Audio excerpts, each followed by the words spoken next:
अच्छा, last time हमने operating system के अंदर डिस्कस किया था मेमोरी मैनेजमेंट को।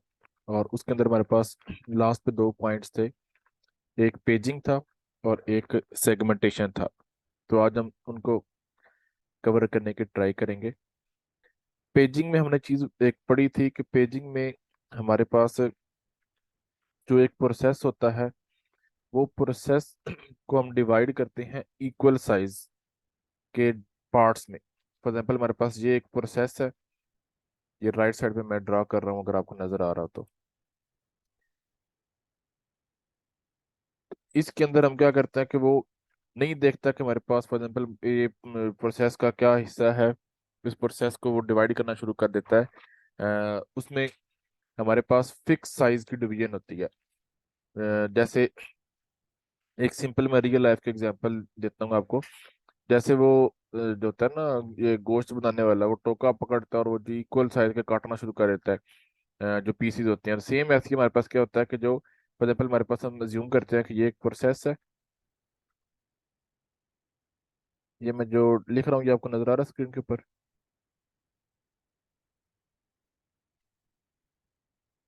जी सर, आ रहा है नजर। ठीक। तो प्रोसेस है, फॉर एग्जाम्पल हमारे पास, मैं कहता हूँ इसका नाम P1 अज्यूम करता हूँ। तो वो पेजिंग में क्या होता है कि हमारे पास इक्वल साइज के जितना भी उसका साइज है, फॉर एग्जाम्पल वो सेम साइज के डिवीजन करना शुरू कर देता है। उस प्रोसेस को छोटे छोटे पार्ट्स में डिवाइड करता है, डजेंट मैटर कि उसमें क्या पड़ा हुआ है। मैं अज्यूम करता हूँ कि जो प्रोसेस था, इस प्रोसेस के अंदर हमारे पास एक कोड है। और उस कोड के अंदर हमारे पास फॉर एग्जाम्पल दो फंक्शन है, एक मेन फंक्शन है और एक एडिशन नाम का फंक्शन है। मैं अज्यूम करता हूँ ये पहला जो है ये हमारे पास मेन फंक्शन है, और जो सेकंड हमारे पास है ये एडिशन नाम का फंक्शन है। लेकिन पेजिंग क्या करेगा, पेजिंग में हमारे पास वो नहीं देखेगा कि इस मेन फंक्शन का साइज क्या है, वो डिवाइड करना शुरू कर देगा। मैं इसका कलर चेंज कर लेता हूँ ताकि आपको नजर आ जाए। ऐसे उसने नहीं देखना कि हमारे पास प्रोसेस में क्या कुछ लिखा हुआ है, क्या इंस्ट्रक्शंस हैं। उसने बस इक्वल साइज जो उसके उसके पास पेज का साइज है, उस साइज के मुताबिक वो करना शुरू कर देगा, डिवाइड करना शुरू कर देगा प्रोसेस को डिफरेंट पार्ट्स के अंदर। वो हमारे पास से कम ज़्यादा पार्ट्स हो सकते हैं, लाजमी नहीं कि हमारे पास को 10 पार्ट्स बनने हैं, 20 पार्ट्स बनने हैं। वो पूरा जो प्रोसेस है उसको डिफरेंट पार्ट्स में डिवाइड करना शुरू कर देगा। और जो हमारे पास ये साइज होगा, ये एक्चुअल में हमारे पास साइज डिपेंड करता है मेन मेमोरी के फ्रेम के ऊपर। जो हमारे पास प्रोसेस होता है, प्रोसेस साइज में डिफरेंट साइज में डिवाइड होता है। और डिफरेंट साइजेस में जो मेन मेमोरी का फ्रेम का साइज होता है, उसके उसके इक्वल ये पेज का साइज होता है। मैं अज्यूम यहाँ पे करता हूँ ये हमारे पास मेन मेमोरी है जो मैं नीचे ब्लू कलर से ड्रा किया है, और ये हमारे पास उसके फ्रेम का साइज है। ठीक है, तो जो आपके पास पेज का साइज है उसके इक्वल हमारे पास फ्रेम का साइज होता है। एक सिंपल सी इसमें लॉजिक होती है, page size is equal to frame size. Page size क्या है, जो हम प्रोसेस को छोटे छोटे हिस्सों में डिवाइड कर रहे हैं वो एक हिस्सा पेज कहला रहा होता है। ठीक है, और जब मेन मेमोरी हमारे पास छोटे पार्ट्स में डिवाइड होती है, मेन मेमोरी मतलब रैम, रैम के हम उस पार्ट एक पार्ट को फ्रेम कहते हैं। तो इसमें होता क्या है कि एक पेज को उठाया जाता है, उसको मेन मेमोरी में लोड किया जाता है। ठीक है, फिर सेकंड किसी पेज को उठाया जाएगा, उसको मेन मेमोरी किसी फ्रेम के ऊपर लोड किया जाएगा। आगे समझ? जी सर। आप अज्यूम कर लें जिस तरह हमारे घरों में छोटे छोटे कबर्ट होते हैं ना, अलमारी होती है, तो उसमें छोटे छोटे पोर्शन होते हैं बने हुए। तो हमारे पास जो भी सामान आ रहा है उस सामान को हम उस अलमारी के जो बॉक्स का साइज है उसके मुताबिक हम सामान को डिवाइड कर रहे हैं। और उसको हम वन बाय वन उन जो पोर्शन या उन जो जो ब्लॉक्स उन ब्लॉक में फिट करते जा रहे हैं। यहाँ पे जो हमारे पास कबर्ट है वो क्या है, वो मेन मेमोरी का रोल प्ले कर रही है। और जो सामान आ रहा है वो हमारे पास प्रोसेस है। आइडिया मेरे ख्याल आपको समझ आ गया होगा, थोड़ी सी डिटेल देखते हैं इसकी। In operating system, paging is a storage mechanism used to retrieve process from the secondary storage into the main memory in the form of pages। Hard disk से प्रोसेस को लोड किया मेन मेमोरी में, और वो उसको divide करना है different parts में, डिफरेंट सेक्शंस में डिवाइड करना है। और हर सेक्शन जो होगा वो प्रोसेस का जो सेक्शन होगा वो फ्रेम कहला वो पेज कहलाएगा। The main idea behind the paging is to divide each process into the form of pages, the main memory will also be divided into the form of frame. Main memory हमारे पास different होगी। जो main memory के parts होते हैं उनको हम F1 F2 ऐसे करके रिप्रेजेंट करते हैं। F1 F2 हो गया, सॉरी F2 F3 और F4। और जो पेजेस होते हैं उनको हम P1 P2 ऐसे करके रिप्रेजेंट कर लेते हैं। P0 से भी आप स्टार्ट कर सकते हैं, ठीक है, so on. One page of a process is to be stored on the one frame of the main memory। जो प्रोसेस का एक हिस्सा है उसने जाके मेन मेमोरी के एक हिस्से में स्टोर होना है। या इन शॉर्ट अगर बात करें तो एक पेज ने एक फ्रेम में जाके स्टोर होना होता है। The page can be stored at different location from the main memory, but the priority is always to find the contiguous frame और होल्स। मेन मेमोरी में हमारे पास जो फ्रेम्स हैं उन उनके किसी फ्रेम के ऊपर जाकर भी डाटा जो प्रोसेस का पेज है वो लोड हो सकता है। जब सीपीयू डिमांड करता है रैम से कि मुझे ये चीज चाहिए तो वो एक एड्रेस जनरेट करता है। उस एड्रेस को हम कहते हैं लॉजिकल एड्रेस। लॉजिकल एड्रेस जो होता है उसमें के फॉर एग्जांपल फ्रेम 3 का एड्रेस दे दिया कि फ्रेम 3 में आके डाटा स्टोर होगा प्रोसेस में से। अब वो जो लॉजिकल एड्रेस सीपीयू ने देना होता है उसको एक चीज जिसको हम कहते हैं एमएमयू, मेन मेमोरी यूनिट, वो उस लॉजिकल एड्रेस को मैप करता है फिजिकल एड्रेस के ऊपर। जो डाटा जो प्रोसेस में से पोर्शन आना है उसको वो रैम के ऊपर फिजिकली स्टोर करवा रहा होता है। फिर वो आगे सेकेंडरी स्टोरेज का भी यही सेम सीन होता है। सर फिजिकली डायरेक्ट तो नहीं स्टोर कराता, आपने बताया था पहले लॉजिकल से पहले रिलेटिव एड्रेस में जाता है फिर फिजिकल। रिलेटिव एड्रेस में ये था ना कि रिलेटिव एड्रेस होता है कि उसमें आप वो रिलेट कर रहा होता है किसी नाम से। लेकिन मैं यहाँ बात कर रहा हूँ जो मेन मेन मेमोरी है, मेन मेमोरी का एड्रेस सीपीयू ने नहीं बताना। सीपीयू ने एक लॉजिकल एड्रेस क्रिएट करना होता है जो कि एक्चुअल में एग्जिस्ट नहीं करता। फिर लॉजिकल एड्रेस मैप होता है फिजिकल एड्रेस के ऊपर। मतलब ये आसान मैं कर देता हूँ थोड़ी बात को कि वो ये नहीं कहता कि F3 के ऊपर फॉर एग्जाम्पल P3 को लेकर आओ।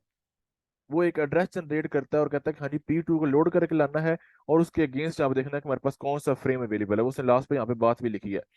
कहता है कि जब डाटा मेन मेमोरी में लोड किया जा रहा होगा प्रेफर यही किया जाता है कि कंटिन्यूस मेमोरी लोकेशन मिल जाए, कंटिन्यूस हमारे पास फ्रेम मिल जाए। लेकिन अगर कंटिन्यूस फ्रेम अवेलेबल नहीं है तो उस टाइम पे आपके पास किसी भी पोर्शन के ऊपर डाटा लोड हो सकता है जिस तरह का लॉजिकल एड्रेस सीपीयू ने क्रिएट किया हुआ है। आगे समझ। जी sir. Pages of the process are brought into the main memory only when they are required, otherwise they reside in the secondary storage। हमारे पास जो प्रोसेस के डिफरेंट पार्ट्स हैं वो मेन मेमोरी में नहीं आते, वो सेकेंडरी स्टोरेज में होती हैं। और मैंने आपको उस दिन एक कॉन्सेप्ट बताया था कि जब एक प्रोसेस का साइज बड़ा हो और वो मेन मेमोरी में लोड ना हो सकता हो तो उसको हम हार्ड डिस्क के ऊपर ही स्टोर करवाते हैं। लेकिन जिस जगह पे वो स्टोर होता है उसको हम वर्चुअल मेमोरी कहते हैं। वो बिहेव कर रहा होता है एज अ रैम लेकिन होता है असल में वो हार्ड डिस्क का हिस्सा है। तो वो कह रहा है कि एक्चुअल में जो प्रोसेसेस हैं वो पड़े हुए हार्ड डिस्क पे होंगे और उसको वन बाय वन जब जिस जिस पेज की जरूरत होगी उसको उठाएंगे और उसको फ्रेम में स्टोर करते जाएंगे।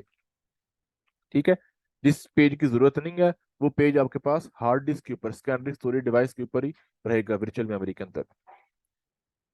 Different operation different operating system define different frame size. कहता है जो फ्रेम साइज हम डिवाइड कर रहे हैं ये कोई फिक्स साइज नहीं है कि इतना ही होगा। Different operating system different size के रख सकते हैं, कोई इसमें हार्ड एंड फास्ट रूल नहीं है। The size of each frame must be equal, वो हमने पहले पढ़ लिया कि सब का वो इक्वल साइज रख के डिवाइड फिक्स साइज रख के डिवीजन कर रहे होते हैं। पेज का साइज जो है वही फ्रेम का साइज होना है, वो इक्वल होना है हर सब का। फॉर एग्जाम्पल 1 KB का तुम्हारे पास पेज भी 1 KB के एक एक KB के बनते जाएंगे और जो मेन मेमोरी का पोर्शन डिवीजन होंगे वो भी 1 1 KB के डिवाइड होते जाएंगे। Considering the fact that the pages are mapped to the frame in the paging, page size need to be as same as the frame size। कहता है क्योंकि हमें पता है कि पेज ने जाके मेन मेमोरी के फ्रेम में मैप होना है, मैप मतलब स्टोर होना है।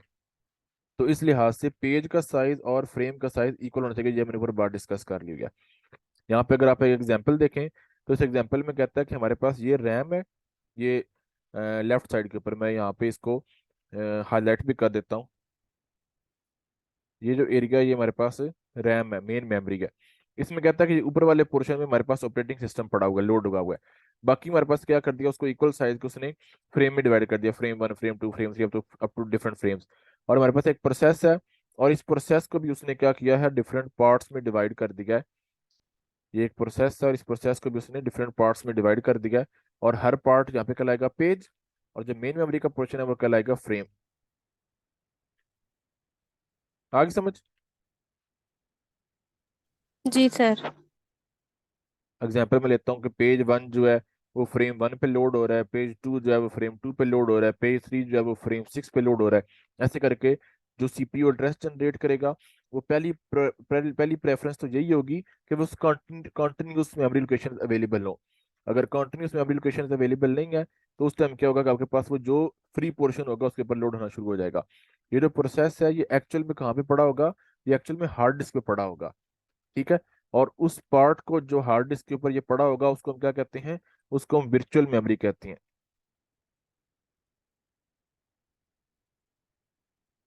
वन बाय वन एक पार्ट लोड होगा, वो प्रोसेस होगा और आगे काम चलता जाएगा। एक एग्जांपल ले रहा है, कहते let us consider that main memory size 16 KB and frame size is equal to 1 KB. RAM का साइज कहता है 16 केबी है, ज्यूम कर लें, और फ्रेम का साइज 1 केबी है। Therefore the main memory will be divided into collection of 16 frame of 1 केबी। ये हमारे पास सेंटर में मेन मेमोरी का रैम है, और रैम का कहता है कि साइज 16 केबी है।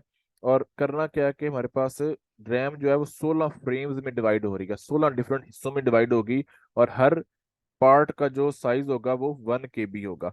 ये उसने लिख दिया कि 1 frame is equal to 1 KB and frame size is equal to page size. मतलब जो आपके पास प्रोसेस होगा, प्रोसेस को भी 1 केबी के पार्ट्स में डिवाइड करना पड़ेगा, और जो प्रोसेस का पार्ट होगा उसको हम कहते हैं पेज। कहते हैं ज्यूम करें कि हमारे पास चार प्रोसेस हैं, P1 P2 P3 P4, और हर एक का साइज 4 केबी है। P1 भी 4 केबी का है, P2 भी 4 केबी का है, P3 भी 4 केबी का है, P4 भी 4 केबी का है। Each process divide into page of 1 KB, so that the one page can B store in the one frame. P1 4 केबी का है, तो उसके हमारे पास ये प्रोसेस P1 है। P1 4 केबी का है, तो इसके हमारे पास 4 पेज बन जाएंगे। 1 केबी का हमारे पास पेज वन बन गया। सेम ऐसी हमारे पास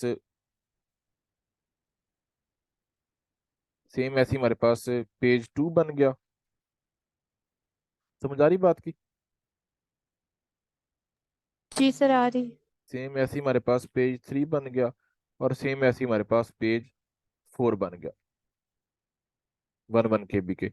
और यही सेम वो स्ट्रक्चर कहता है कि हमारे पास होगा P2 में, P3 में, P4 में, क्योंकि P2 का साइज भी 4 केबी का है, P3 का साइज भी 4 केबी है, और P4 का साइज भी 4 केबी है। अब वो एरो से आपको बता रहा है कि यहाँ पे देखें कि हमारे पास जो पेज वन है प्रोसेस वन का, वो लोड हो रहा है फर्स्ट फ्रेम में। ठीक है। सेम फिर आपके पास सेकंड लोड हो रहा है, फिर थर्ड लोड हो रहा है, फिर फोर लोड हो रहा है, फिर सेम ऐसे सेकंड प्रोसेस का, फिर सेम ऐसे थर्ड प्रोसेस का, सेम ऐसे फोर प्रोसेस का। आगे समझ पेजिंग की। जी सर, आ गई। इसमें डिसएडवांटेज आपको क्या नजर आ रहा है?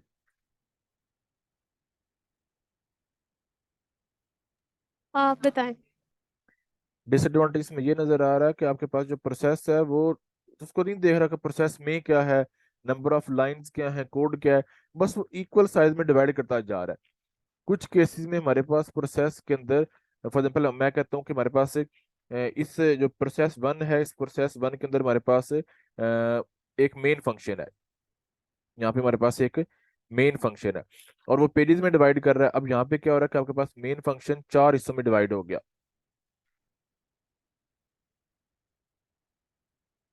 मैं कहता हूँ कि ये पहला जो हिस्सा है, मैं इसको एग्जांपल देता हूँ, फॉर एग्जाम्पल इसका नाम रख देता हूँ पेज वन, नीचे पेज टू, और नीचे दो पेज और है। जब सीपीयू एग्जीक्यूट करना शुरू कर दिया, तो उसने पेज वन को पहले लोड किया, रैम में आया, रैम के एक फ्रेम के ऊपर आकर स्टोर हो गया। अब वो पूरा फुल फ्लेज कोड नहीं है। एक्चुअली में क्या है कि मेन फंक्शन तो उसके बाद भी है, कुछ नंबर ऑफ लाइन कोड उसके नीचे भी है। अब उसको दोबारा से रिक्वेस्ट करनी पड़ेगी कि इसका नेक्स्ट पेज लोड करो। नेक्स्ट पेज लोड होगा, वो कंप्लीट हुआ, तो वो कहता है कि अभी तो अभी कंप्लीट नहीं हुआ ये प्रोसेस, इसका एक और पेज है वो भी लोड करो।